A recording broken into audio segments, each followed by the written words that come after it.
Bonjour à tous, bienvenue au Jardin de Luchan.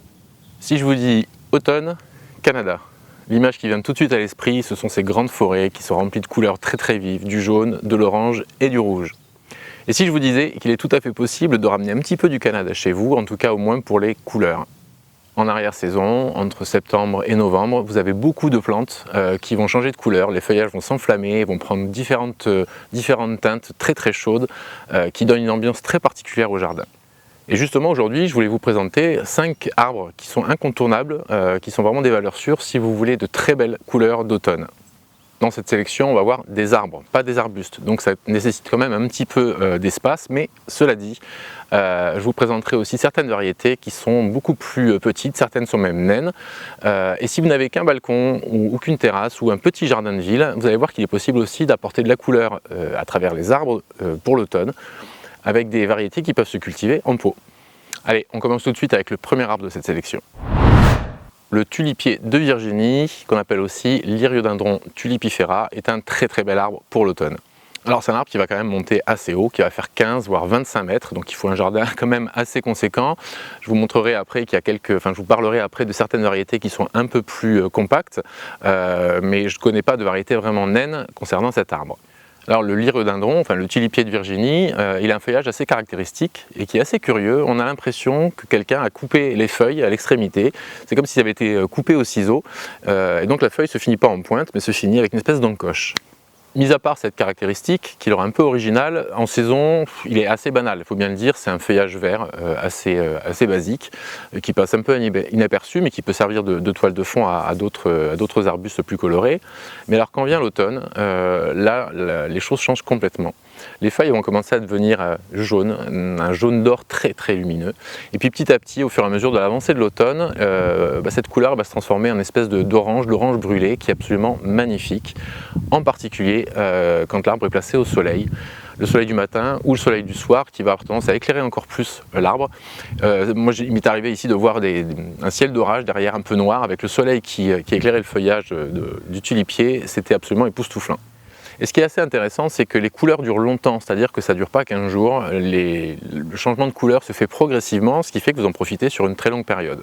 En prime, chez le tulipier, d'ailleurs c'est son nom qui l'indique tulipier, c'est que vous avez une floraison qui se produit en général vers le mois de mai, et les fleurs ressemblent à des tulipes, donc ce sont des tulipes avec comme des pétales très épais, qui sont jaunes, flammés d'orange à la base, et à l'intérieur vous avez un cône assez proéminent entouré d'étamines qui sont très voyantes. Alors la fleur en elle-même, de par sa couleur, n'est pas forcément très visible, donc c'est pas un arbre qui va taper à l'œil au moment de sa floraison, mais ça rajoute un petit intérêt ornemental qui est franchement sympa. Quand vous avez tout l'arbre qui est orné de ces espèces de tulipes, franchement c'est quand même bien sympa.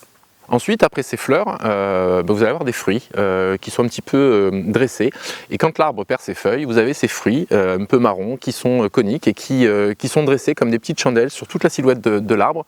Donc vous avez un arbre qui a ses branches nues, mais qui n'est pas complètement dénudé, puisque vous avez cette espèce de décoration de fin de saison qui est franchement pas désagréable non plus. Au niveau de la culture, vous allez lui offrir un sol qui est plutôt riche, plutôt profond, qui est frais mais drainé. Vous l'installez au soleil ou à la mi-ombre. Le lyrodendron, c'est un arbre qui a une croissance assez rapide.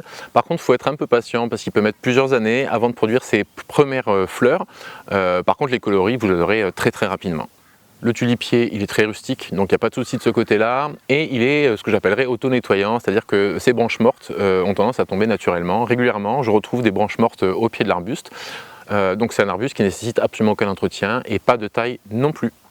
Donc au début, dans l'introduction, je vous disais que ce sont des grands arbres, mais qu'on peut trouver des variétés qui sont un peu moins encombrantes. Alors ça reste quand même un arbre d'une certaine taille. L'espèce type, le lyrodendron tulipifera type, celui que j'ai au jardin, lui demande quand même pas mal de place. Mais vous avez une variété comme Fastigata qui va être un peu plus compacte, toute proportion gardée, parce qu'il peut quand même monter à 15 mètres et faire 6 mètres d'étalement. Alors j'en ai trouvé un autre qui s'appelle Little Volunteer et là les données sont vraiment très changeantes. En fonction de ce qu'on trouve sur internet, il va monter soit à 5 mètres soit à 10 mètres. et faire entre 2 mètres et 6 mètres d'étalement. Alors souvent les dimensions que vous voyez sur internet sont données pour les arbres ou les plantes au bout de 10 ans. Sauf qu'un arbre il ne s'arrête pas de pousser au bout de 10 ans, donc prenez plutôt les fourchettes hautes de façon à pas avoir de mauvaises surprises après et de vous retrouver avec un arbre qui prend trop de place, qui gêne les autres ou encore pire que vous êtes obligé d'abattre parce que par exemple il va gêner la maison ou une construction. Le deuxième arbre de cette sélection, vous le connaissez sûrement, Liquidambar styraciflua, le liquidambar qu'on appelle aussi le copalme d'Amérique. Alors lui aussi c'est un grand arbre qui va monter facilement à 15-20 mètres, mais je vous rassure tout de suite, tout à l'heure je vais vous présenter des variétés qui sont des petites variétés, même des variétés naines que vous pourrez installer en pot, sur une terrasse ou sur un balcon. Alors le feuillage du liquidambar, il est très sympa aussi et il a tendance à rappeler un peu, parce qu'il est palmé comme ça, il rappelle un peu le feuillage des érables. C'est un feuillage qui va être généralement vert, bon il y a des variétés panachées qui existent également, donc un feuillage vert, comme pour le précédent, un feuillage qui va être assez banal en saison. Mais alors une fois l'automne venu, vous allez avoir plein de teintes possibles. Vous avez du jaune, vous avez de l'orangé, du rouge, du brun, du pourpre foncé, même presque noir. Et parfois vous avez tout ça sur le même arbre, vous avez ces différentes couleurs, sachant qu'il existe différentes variétés qui sont plus ou moins réputées pour avoir plus ou moins telle ou telle teinte. Alors si vous voulez vraiment être sûr de la coloration, dans ce cas-là vous le choisissez en jardinerie ou en pépinière au moment, à l'automne, au moment où le feuillage colore. Mais il faut quand même faire attention à quelque chose, c'est que vous avez des fois des plantes qui ont une coloration quand elles sont dans un pot en pépinière, et vous les ramenez chez vous, vous les plantez, et la couleur n'est pas du tout la même. Ça m'est arrivé avec un cotinus que j'avais acheté, qui était en jardinerie dans son pot, j'ai complètement craqué, il était rouge flamboyant. J'ai planté au jardin et il n'a jamais pris ces teintes rouges, donc il a des teintes sympas, mais pas le rouge que j'avais vu en jardinerie. Donc faites attention à ça. Ah oui, il y a autre chose que j'aime bien chez le liquidambar, sur celui que j'ai au jardin en tout cas, c'est sa silhouette en hiver. Ces branches sont quand même très horizontales et sur le liquidambar on va voir que les branches, même l'écorce mais les branches en particulier, sont recouvertes d'arêtes un peu liégeuses qui lui donnent un aspect vraiment particulier et qui est vraiment différent des autres arbres qu'on peut planter. Quel sol on lui propose? On lui propose un sol qui soit plutôt profond, qui soit riche, qui soit plutôt acide, sachant qu'un sol acide ça a tendance à favoriser justement la coloration du feuillage en automne. Faites en sorte que le sol soit frais et c'est un sol qui peut même être lourd, ça ne lui pose pas de problème. Il supporte également les embruns et la pollution, donc ce sont des arbres qu'on peut mettre assez proches du bord de mer ou des arbres qu'on peut mettre en ville. Lui aussi il est bien rustique, on est sur du moins 20 degrés sans problème et il n'a pas besoin de taille. Alors moi j'ai taillé les branches basses tout simplement parce que voilà, j'ai des plantes dessous et que je voulais pouvoir habiller un petit peu son pied. Faites attention, les racines du liquidambar, dès que vous les blessez, ça va mettre des rejets, donc la plante va ressortir à côté du pied, autour du pied, donc attention à ne pas blesser les racines. Si vous voulez planter quelque chose, je vous conseille de le faire en même temps que la plantation du liquidambar pour ne pas avoir après à creuser. Donc tout ce qui est arbuste, etc. que vous voulez planter autour, faites-le au moment de la plantation de votre arbre. Alors il y a plein de variétés qui peuvent exister, il y en a qui s'appelle Worplesdon qui est réputé pour être l'un des plus rouges, qui va faire à peu près 12 mètres et qui a un port un peu plus conique que l'espèce type. La variété Aureum va monter à peu près à 9 mètres sur 5 mètres d'étalement et la particularité d'Aureum c'est que son feuillage est panaché. Et on a également des variétés encore plus petites, 4 à 6 mètres. Alors c'est une variété qui s'appelle Nari ou Naré, je ne sais pas exactement comment on le prononce, mais de toute façon je vous l'écris. Et on a encore plus petit, on a Gumball qui lui fait 3 mètres sur 3 mètres, ça forme un cône comme ça. Donc tout à fait possible de l'avoir dans un petit jardin ou éventuellement sur un grand bac, sur une terrasse ou un balcon. Un grand balcon quand même. Le suivant il est un peu moins connu, mais je vous assure qu'il est à tomber en automne. C'est le tupelo ou le gommier noir d'Amérique. Son nom latin c'est le Nyssa sylvatica.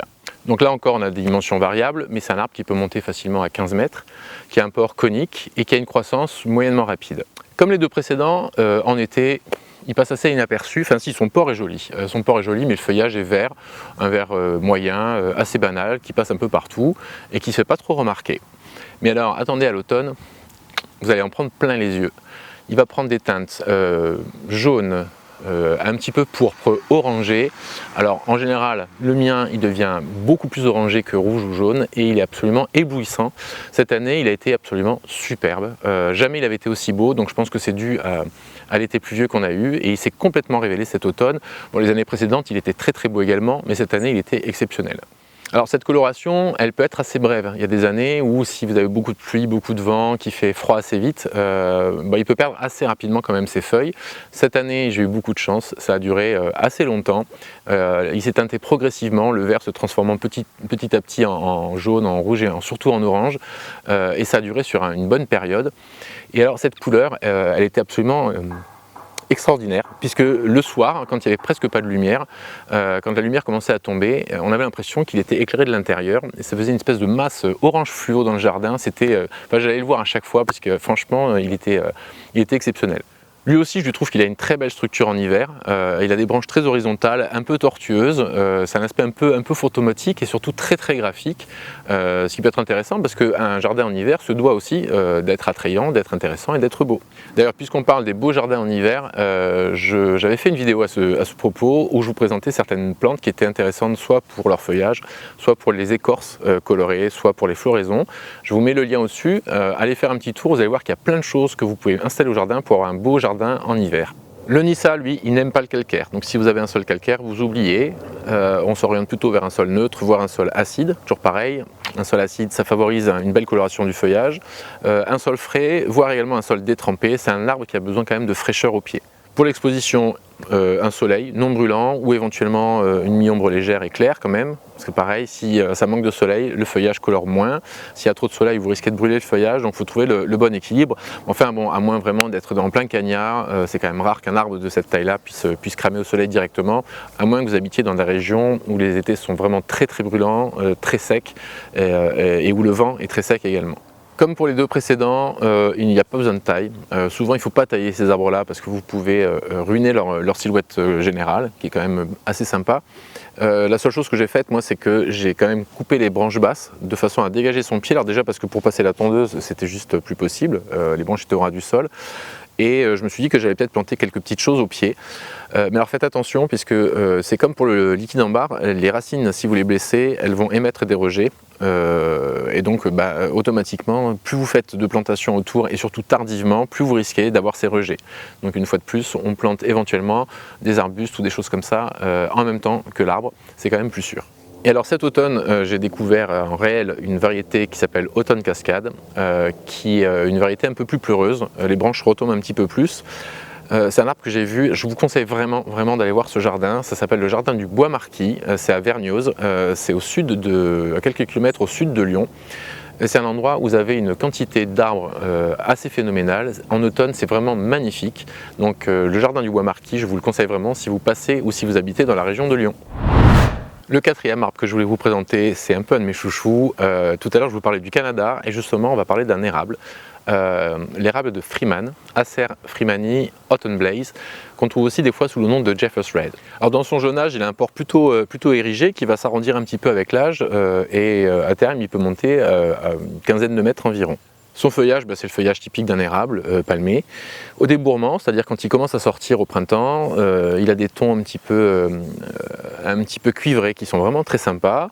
Ensuite, ça passe au vert. Ça reste vert pendant une bonne partie de l'été. Et ce qui est bien, c'est que dès la fin du mois d'août ici, il commence déjà à colorer. Alors en général, ça commence un peu au sommet.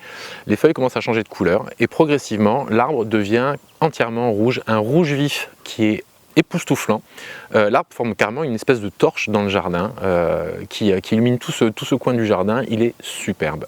Bon, je sais, je vous dis qu'ils sont tous superbes, mais c'est parce qu'ils sont tous superbes. En hiver, sa silhouette, elle est assez banale. Voilà, il n'est pas comme les précédents avec un port, enfin comme le liquide en barre et le Nyssa avec une silhouette un peu particulière. Par contre, il a une écorce qui, sans être réputée pour être une écorce décorative, a quand même des reflets qui sont sympas. Quand le soleil tape dessus, il y a des reflets ambrés qui sont quand même assez décoratifs. Concernant le sol, vous allez lui offrir plutôt un sol neutre à acide, bien qu'il puisse également pousser en sol calcaire. J'en ai vu dans des jardins dont le sol est calcaire et il n'avait absolument aucun souci. Un sol frais, voire un sol humide, ça ne lui pose pas de souci particulier. Concernant l'exposition, on va le mettre en plein soleil.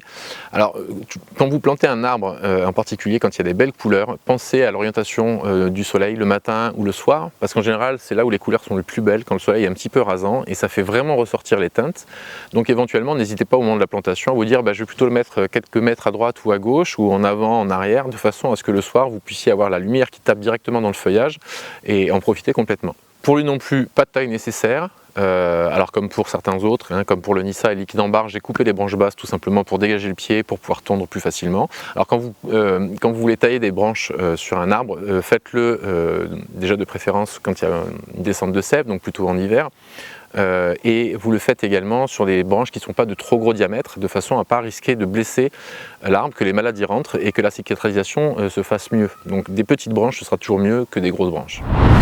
Pour terminer cette sélection, je vous propose un dinosaure. L'arbre aux 40 écus, le Ginkgo biloba, c'est un des plus vieux arbres de la planète. Il était présent il y a déjà plusieurs millions d'années. Contrairement à ce qu'on pourrait penser, quand on voit ses feuilles, c'est un conifère et c'est le dernier représentant de son espèce. Le ginkgo, c'est un arbre qui a une longévité incroyable et les chercheurs sont toujours en train de se poser la question de savoir d'où vient cette longévité. C'est un arbre qui peut vivre plusieurs centaines d'années et pour la petite histoire, c'est un arbre qui a résisté à la bombe d'Hiroshima.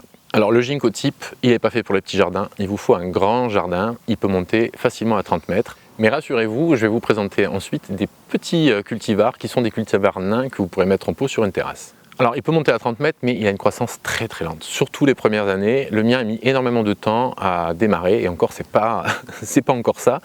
Donc les premières années, on a l'impression qu'il végète un petit peu, il installe son système racinaire et petit à petit ensuite, une fois qu'il sera bien installé, là la croissance va s'accélérer petit à petit.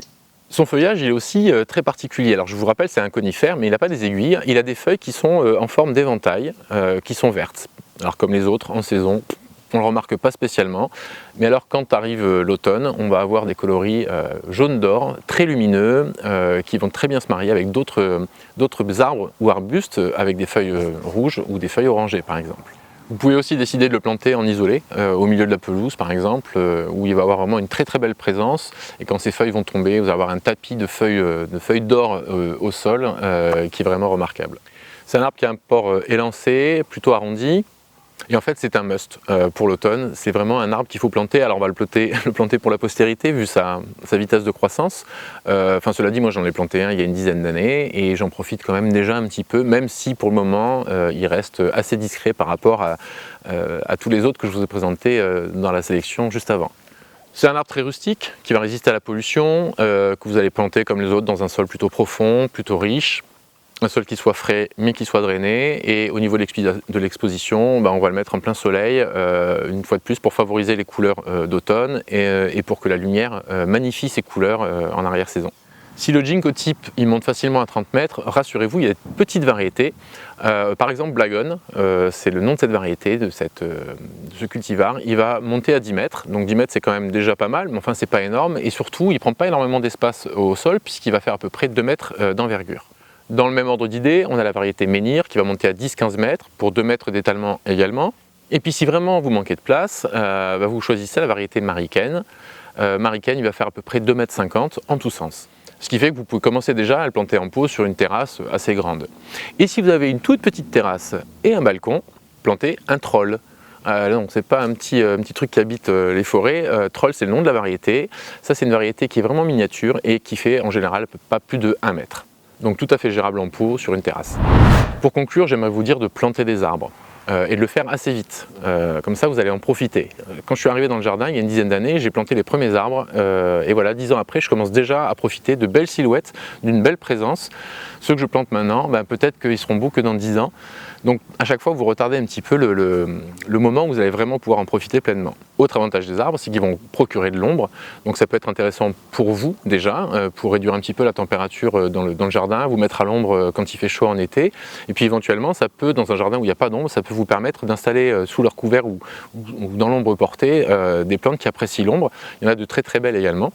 Donc créez des zones d'ombre pour vous et pour vos plantes. Quand vous plantez un arbre, faites quand même bien attention aux dimensions, donc on part plutôt sur les fourchettes hautes, sachant que bien sûr la nature du sol, l'humidité, etc., le climat vont forcément jouer un rôle. Il y a des plantes, par exemple ici, tout pousse très vite. Il y a des jardins où les plantes ont un petit peu plus de mal à se développer, donc il faut prendre tout ça en compte, mais en gardant à l'esprit les dimensions adultes. Pensez également quand vous plantez des arbres à ne pas planter des arbres qui sont beaux qu'à l'automne. Pensez à toutes les saisons, il y a des arbres qui fleurissent au printemps, il y a des arbres qui fleurissent à l'automne, il y a des arbres qui ont une très belle écorce. Voilà, donc essayez de choisir en fonction de la taille de votre jardin différentes essences qui vont vous permettre d'avoir un jardin qui est beau toute l'année. Mais attention, avec ces 5 arbres aux superbes couleurs d'automne, vous pourrez bien vous prendre au jeu et je sais de quoi je parle. Alors je ne le dis pas à chaque fois, mais merci de soutenir la chaîne en mettant un petit pouce bleu, en commentant, en partageant éventuellement cette vidéo. Et puis n'oubliez pas, si ce n'est pas encore le cas, de vous abonner à la chaîne. Donc vous abonnez, puis après vous activez la petite cloche. En activant la cloche, vous êtes automatiquement averti quand une nouvelle vidéo est mise en ligne. Sur ce, je vous souhaite une belle fin d'automne, parce qu'il reste encore un mois avant d'arriver à l'hiver. Même s'il n'y a plus beaucoup de feuilles sur les arbres, il y a encore des choses intéressantes. Et je vous dis à très bientôt pour une nouvelle vidéo.